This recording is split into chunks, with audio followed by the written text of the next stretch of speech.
Quit running away from the gift.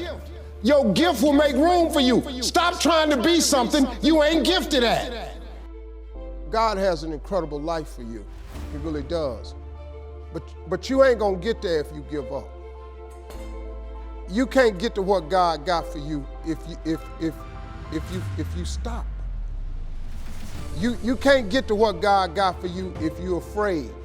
Now I know taking chances is kind of fretful, but the best things in life is on the other side of fear.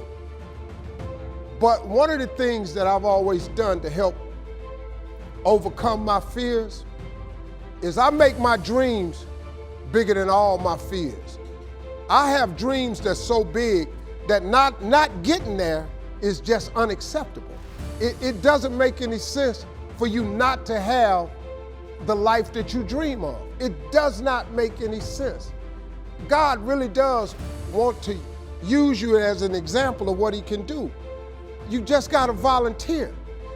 But you gotta be willing to go through something to get to it. Success ain't free. They ain't passing out money, man. Ain't nobody sending none to your house. That ain't how this works. You got to go get it.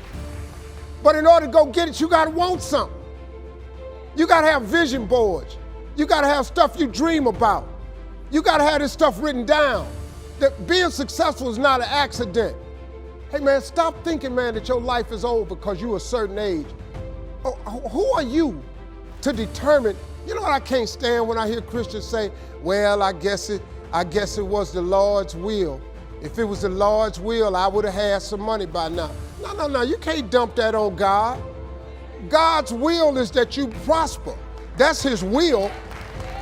Now the fact that you done made some adverse decisions to stop your prosperity train from happening, don't dump that on him. God comes to give you life and give you life more abundantly. That's what he say. Well, then the question is, where your abundant at? You're going down to church, you're memorizing all these scriptures. Why don't you apply some of them? He come to give you life and give you life more abundantly. God got a great life for you, man, but you gotta want something. You gotta want it, you gotta write it down. Most people don't have what they want in life because it ain't written down nowhere. But you go to church, you done heard that scripture, but I guess you thought they wasn't talking to you. Habakkuk 2:2 says, you must write the vision and make it plain, so that he who reads it will run to it. And even though it tarry, that means take a long time. Wait for it, for surely it will come at an appointed time. That's a scripture. This ain't no philosophy. This a fact.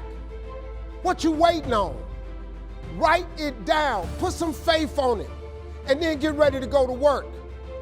Sitting up and you can believe in God all you want, but if you don't work, man, it ain't gonna happen. Because he told you that though. He said faith without works is dead. I'm just asking you, man, to try something new. If you've tried everything, it ain't worked for you. I'm just asking you, just try writing it down. Just try writing it down. Go home and read Habakkuk 2:2 and see if you don't get the feeling he talking to you. What you gotta do to get the life that God wants you to have, you gotta put more air in your bubble. You got to blow your bubble up. Expand yourself. Take yourself out your comfort zone. Do not live in your bubble. Put some more air in your bubble. If you stay in your comfort zone, that's where you will fail. You will fail in your comfort zone. Success is not a comfortable procedure. It is a very uncomfortable thing to attempt. So you got to get comfortable being uncomfortable if you ever want to be successful. Start putting some pressure on. Put some pressure on yourself. Get out here and get about it. Look, I'd love to sugarcoat this thing for you. I'd love to tell you, look, you can go out here and get rich, do a couple of things. That ain't happening. You got to get real doggish. You got to get downright funky if you want to make it. Now, like I was telling you before, if you want to be ordinary, you ain't even got to listen to me. Just go on about your business. If you think ordinary's cool, ain't no problem. It's some really, really wonderful, ordinary people. But if you are sitting in this room and you have extraordinary aspirations, then you're gonna have to do extra. You put extra on top of ordinary and you come up with extraordinary. It's no other way. I'm sorry, but here's the fact. All of you have extraordinary capabilities, all of you. You have to decide if you are willing to do the things to put you in that category. Rich people don't sleep 8 hours a day. That's a third of your life. It ain't but 24 hours in a day. You cannot be sleep 8 hours a day. You can't live in LA and wake up at 8 o'clock in the morning. It's 11 o'clock on the East Coast. The stock market been open 2 hours. They already making decisions about your life and your ass was asleep.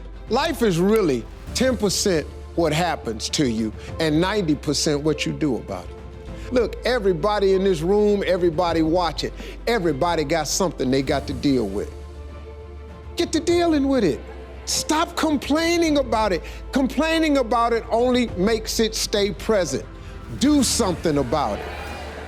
So life is 10% what happens to you, is 90% what you do about it. And finally, don't give up when reaching your dream is difficult. Listen, if success were easy, you've heard it a million times. Everybody would be successful. It requires a grit and a toughness to be successful. But I got news for you. It's something that all of you have in you. Now, whatever you've been through, whatever that is, guess what? You're still here. You know what? That makes you a pretty tough person. Quit running away from the gift. Your gift will make room for you. Stop trying to be something you ain't gifted at. Listen to me. All of you have this gift. Identify it. It's the thing that you do the absolute best with the least amount of effort. That's what you should be doing. You're wasting your time pursuing your passion. What are you gifted at, and do that? Stop tripping. You can do that. If you fry chicken better than everybody you know, you ought to be somewhere frying chicken. We each have a gift, but too many people miss out because they refuse to sign the lease on their gift. You keep looking for it outside of you. Stop. Sit with yourself. What is it that you do the absolute best with the least amount of effort? That's your gift. But if you are constantly looking outside of yourself and you don't latch on to your gift, you will never find your purpose. If you want to succeed, you must commit to your own gift and embrace it. No matter who you are, no matter where you are in life, you can take the lid off of your job. And if you're wondering if you still have the lid on in your life, here are some clues that's going to let you know that the lid is still on. If you're not excited about waking up in the morning, if you're sitting around bored out of your mind, if you got time to do everything anybody asks you to do, you probably got the lid on. If when you tell your dreams to all your friends, it makes sense to them, you got your lid on, man. Your dreams should not make sense to everybody. You got to say something that make people go, how you going to do that? That's when you got the lid off. And if I were you, I'd do that. I'd take the lid off.